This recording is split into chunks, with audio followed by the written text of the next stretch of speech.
hindi rin siya nag-handle ng mga electronic subject.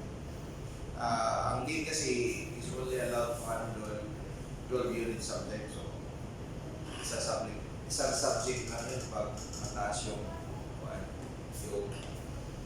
oras.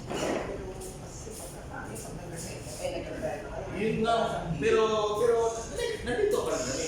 Magpa-part-time na lang kami. Hindi na kami directed. Mas malaki kita sa part-time. Mas malaki kikitayan sa part-time sa full-time. Okay. Kasi pagka wala na sa yung mga wala sa naman tayo.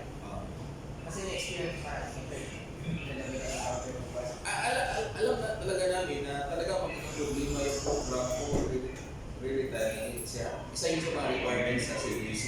Yung ilang number ang regular, ilang number ang personnel na part-time, meron specific number yun. Papirmahan ako po eh.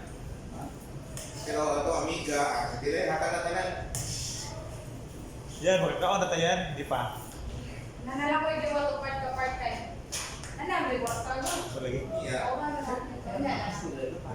As for driver, good Clark, last for driver, Clark.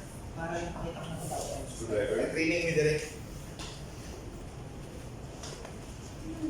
What's up ni nani? Battery? Katong busa. Land tester, Clark. Land yung gagawin nito. O, so may mga ulan? Uy ko, Aw. hindi mo sud. Ano man?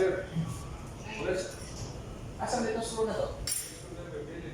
Okay na sir, okay na po. Pinatanggal naman na. Ayun na.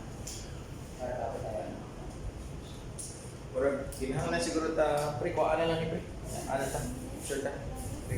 Demonstration ni. Ikay